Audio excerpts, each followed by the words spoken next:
The Tale of Peter Rabbit by Beatrix Potter.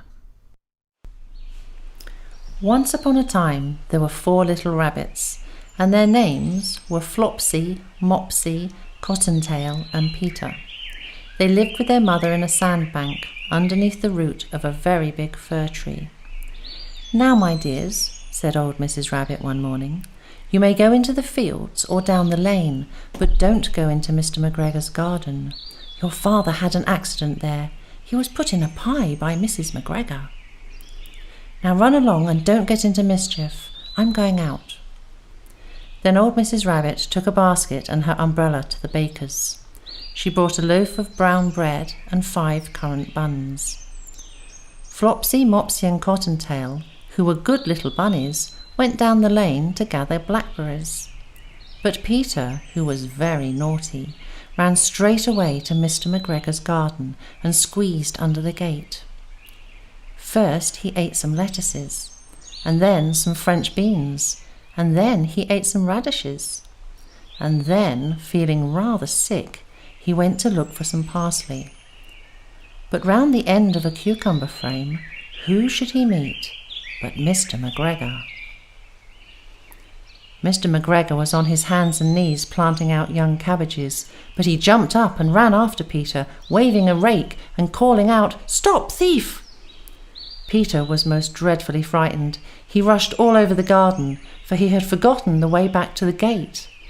He lost one of his shoes among the cabbages, and the other shoe amongst the potatoes.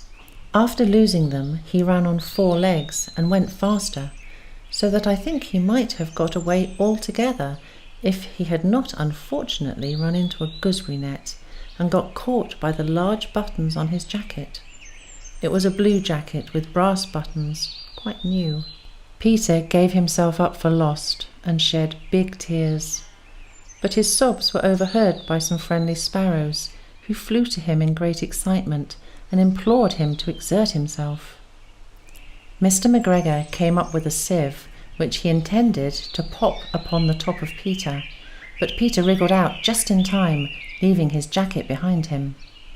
He rushed into the tool shed and jumped into a can. It would have been a beautiful thing to hide in, if it had not had so much water in it. Mr. McGregor was quite sure that Peter was somewhere in the tool shed, perhaps hidden underneath a flower pot. He began to turn them over carefully, looking under each. Presently Peter sneezed. "Ka-tissue!" Mr. McGregor was after him in no time, and tried to put his foot upon Peter, who jumped out of a window, upsetting 3 plants. The window was too small for Mr. McGregor, and he was tired of running after Peter. He went back to his work. Peter sat down to rest. He was out of breath and trembling with fright, and he had not the least idea which way to go. Also, he was very damp with sitting in that can. After a time, he began to wander about, going lippity, lippity, not very fast, and looking all around. He found a door in the wall, but it was locked, and there was no room for a fat little rabbit to squeeze underneath. An old mouse was running in and out over the stone doorstep, carrying peas and beans to her family in the wood. Peter asked her the way to the gate, but she had such a large pea in her mouth that she could not answer. She only shook her head at him. Peter began to cry. Then he tried to find his way straight across the garden, but he became more and more puzzled. Presently he came to a pond where Mr. McGregor filled his water cans. A white cat was staring at some goldfish. She sat very, very still, but now and then the tip of her tail twitched as if it were alive. Peter thought it best to go away without speaking to her. He had heard about cats from his cousin, little Benjamin Bunny. He went back towards the tool shed, but suddenly, quite close to him, he heard the noise of a hoe. Scratch, scratch, scratch, scratch.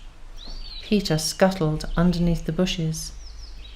But presently, as nothing happened, he came out and climbed upon a wheelbarrow and peeped over. The first thing he saw was Mr. McGregor hoeing onions. His back was turned towards Peter, and beyond him was the gate. Peter got down very quietly off the wheelbarrow and started running as fast as he could go along a straight walk behind some blackcurrant bushes. Mr. McGregor caught sight of him at the corner, but Peter did not care. He slipped underneath the gate and was safe at last in the wood outside the garden. Mr. McGregor hung up the little jacket and the shoes for a scarecrow to frighten the blackbirds.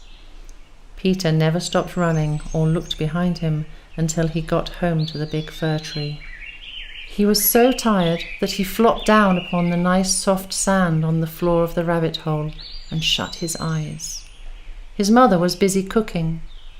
She wondered what he had done with his clothes. It was the second little jacket and pair of shoes that Peter had lost in a fortnight. I'm sorry to say that Peter was not very well during the evening. His mother put him to bed and made some chamomile tea, and she gave a dose of it to Peter, 1 tablespoon to be taken at bedtime. But Flopsy, Mopsy and Cottontail had bread and milk and blackberries for supper.